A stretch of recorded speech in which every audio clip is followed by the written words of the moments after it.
Assalamualaikum warahmatullahi wabarakatuh. Perkenalkan, nama saya Fitrianti Nurain. Saya kelas A6 Prodi PGSD.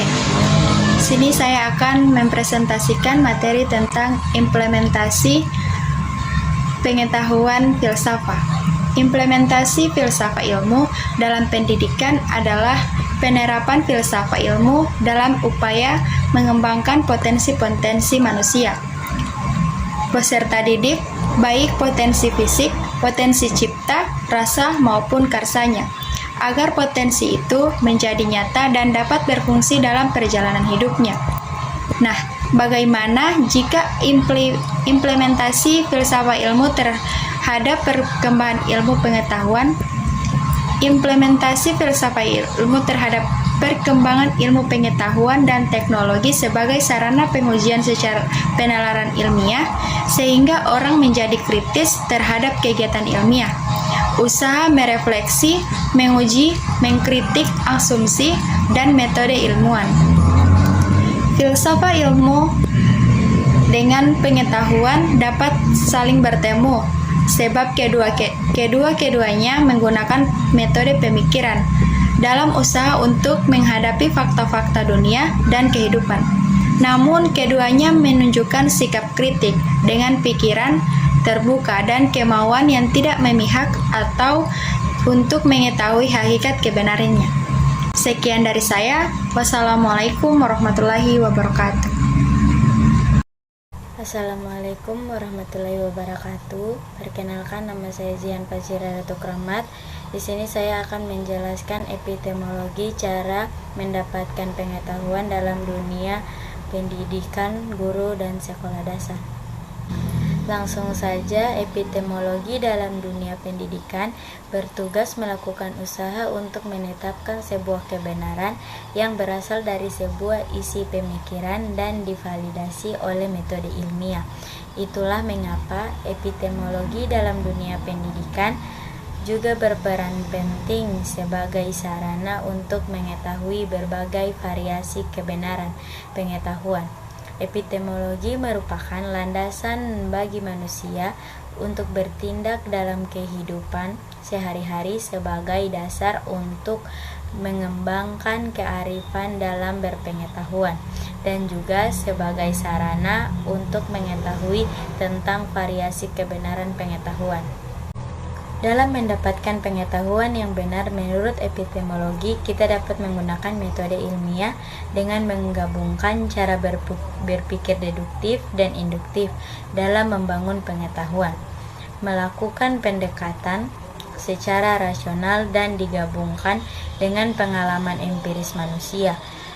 Dalam keterkaitannya, pendidikan dengan epistemologi yaitu mengkaji mengenai cara memperoleh pengetahuan beserta metode-metode yang digunakan dalam ilmu pengetahuan. Pengetahuan didapat melalui akal, intuisi, pengalaman, dan panca indera manusia. Sekian penjelasan dari saya tentang epistemologi cara mendapatkan pengetahuan dalam dunia pendidikan.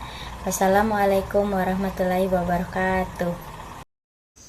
Assalamualaikum warahmatullahi wabarakatuh. Perkenalkan, nama saya Mutiara Indah Adi Putri dari Prodi PGSD Fakultas Keguruan dan Ilmu Pendidikan.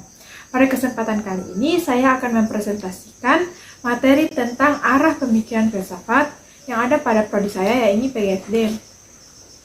Pendidikan merupakan komponen yang sangat penting dalam hidup dan kehidupan manusia.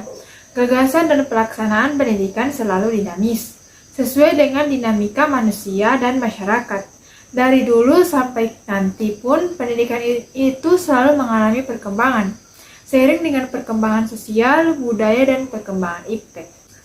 Pemikiran-pemikiran yang membawa pembaharuan pendidikan itu disebut aliran-aliran pendidikan. Aliran-aliran ini harus dipahami oleh setiap calon tenaga kependidikan, terutama calon seorang guru pendidik di sekolah dasar, agar mereka mampu menangkap makna setiap gerak dinamika pemikiran dalam pendidikan dasar itu sendiri. Landasan filsafat pendidikan bersumber dari pandangan-pandangan dalam perkembangan dunia pendidikan, menyangkut keyakinan terhadap hakikat manusia, keyakinan tentang sumber nilai hakikat pengetahuan dan tentang kehidupan yang lebih baik dijalankan. Aliran filsafat atau arah pemikiran filsafat pendidikan yang kita kenal sampai saat ini adalah idealisme, realisme, perennialisme, esensialisme, pragmatisme, dan progresivisme. Landasan filsafat pendidikan merupakan landasan yang berkaitan dengan makna atau hakikat pendidikan itu sendiri, yakni berusaha menelaah masalah-masalah pokok seperti apakah pendidikan itu, mengapa pendidikan itu diperlukan, apa yang seharusnya menjadi tujuannya, dan sebagainya. Landasan filosofis adalah landasan yang berdasarkan atau bersifat filsafat. Dengan demikian, maka landasan filsafat pendidikan harus tercermin dalam semua keputusan serta perbuatan pelaksanaan tugas-tugas keguruan, baik instruksional maupun non-instruksional, atau dengan pendekatan lain. Semua keputusan serta perbuatan guru yang dimaksud harus bersifat dan berlandaskan pendidikan. Akhirnya, sebagai pekerja profesional, guru dan tenaga kependidikan harus memperoleh persiapan prajabatan guru dan tenaga kependidikan. Sekian penjelasan dari saya. Wassalamualaikum warahmatullahi wabarakatuh.